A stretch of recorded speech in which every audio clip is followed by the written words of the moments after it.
Hi, my name's Ben Davey. I'm 29.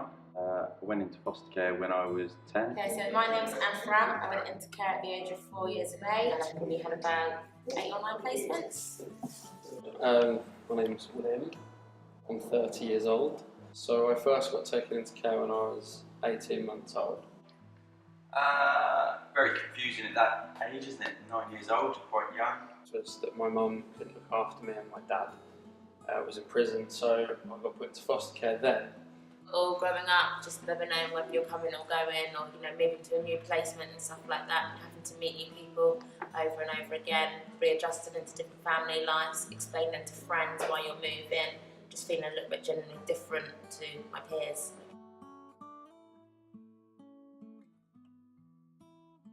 My whole family sort of grew up in care, so I had brothers and sisters that I kind of understood the care system a little bit already. I got adopted, and then at the age of 12 I got put back in foster care.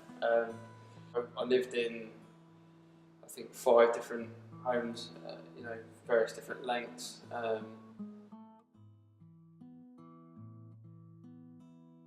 Some foster placements weren't good, some were really good. My first set of foster parents, I had a couple of foster kids, and I was expected to sort of, being the older one, to look after the younger ones. We ate at different times to their family, we had different food to eat within their family. My first placement broke down almost straight after I got there. They couldn't handle my behaviour, so they said bye.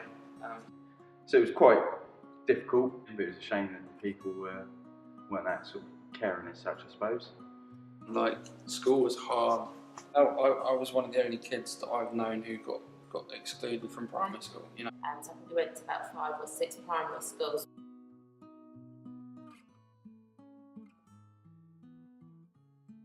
But then I suppose I was at that kind of age where I did mess around a bit and stuff, and it wasn't until year 9 when I realised actually this is my future, I'm in charge here, I need to sort myself out now. I didn't care about school, because I didn't care about much at that age. Obviously, being in care, you've got a lot more to worry about than just going to school. You're not bothered about learning, are you?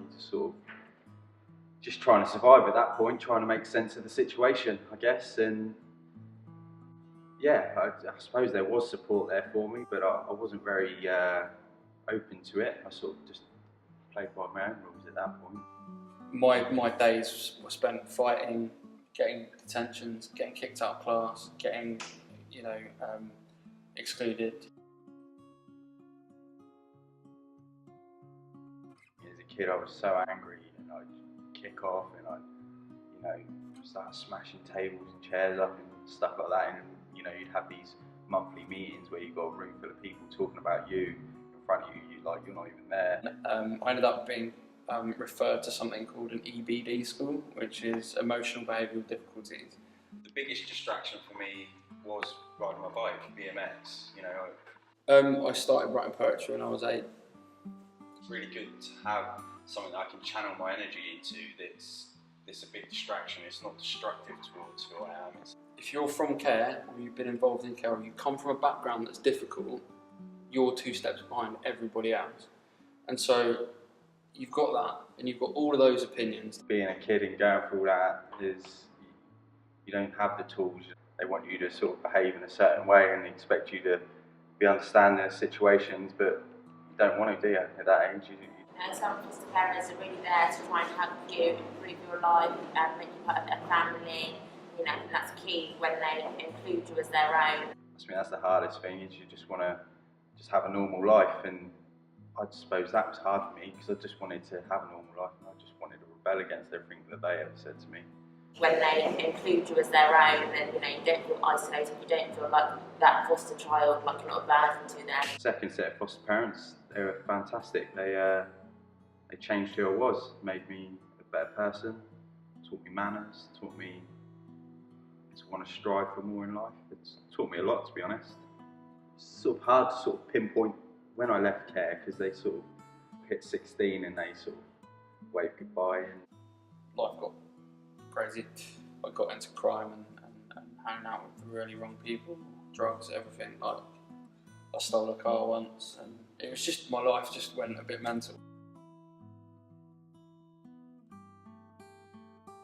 I've had a lot of support from other people growing up. When I was about 12, I went to a place called Dreamwall, which was residentials for looked after young people, and they just saw something in me that I possibly didn't see in myself at the time, and just really helped me to believe in myself and have some self-confidence and push myself further.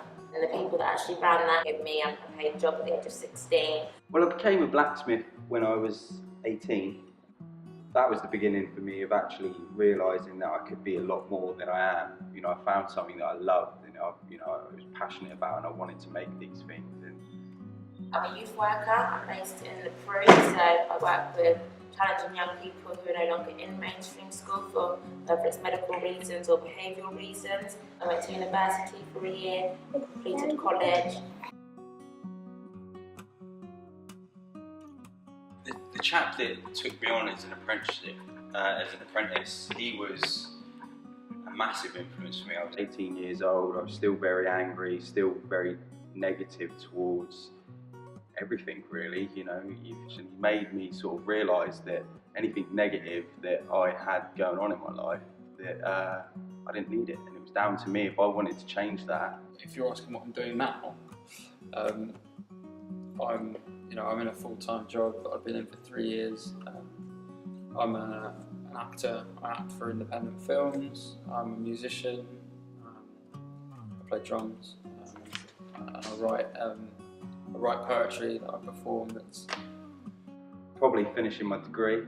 That was something I never thought I'd do in my I never thought I'd get an education, let alone a degree. So that's probably up there. But at the same time, I've travelled all around the world, and you learn a lot about yourself and where you want to go and what you've been through. You sort of helps you put things in perspective, I suppose. As a young person who left school with just 2 GCSEs and being told, in primary school they want to keep you behind a year and not achieve many grades to get myself to university, that was a very big achievement for myself.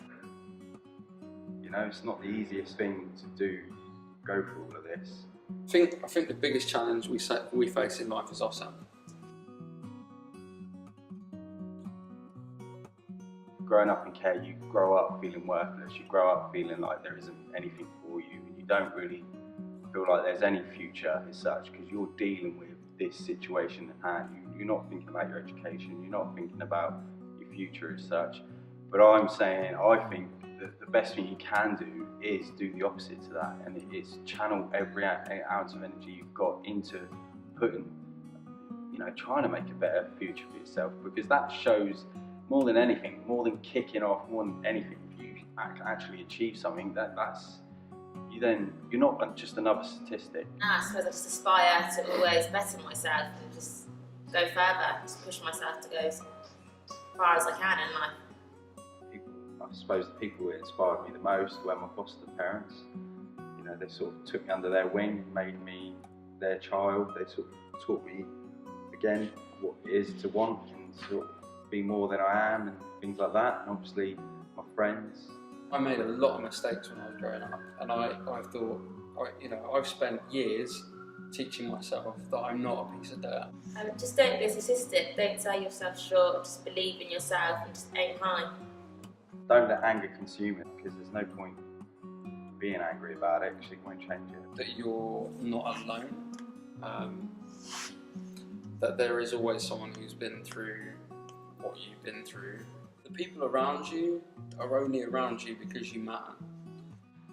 All of this, I suppose, is just sharing my story, isn't it? I don't know if this will make any difference to you guys or the people that are going to watch it, but I suppose the reason I agreed to do this was because I just wanted to share what I've done and where I've come from, and what I've achieved. And I suppose the biggest thing I'd like to share with you guys is that it is possible to step away from all of this. I use it as a motivation.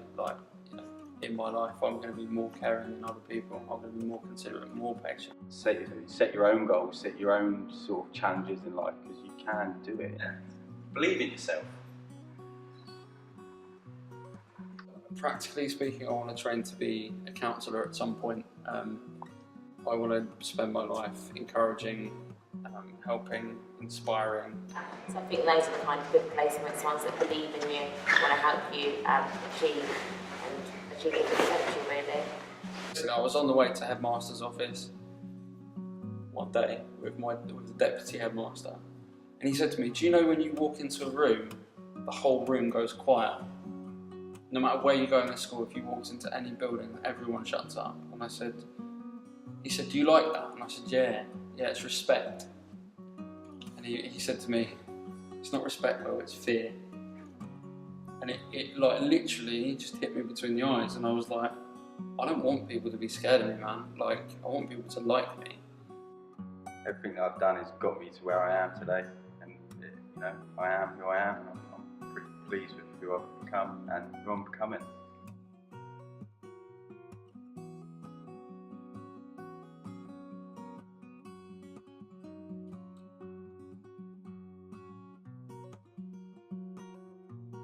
We still don't really understand to this day why I was put into care, but I was.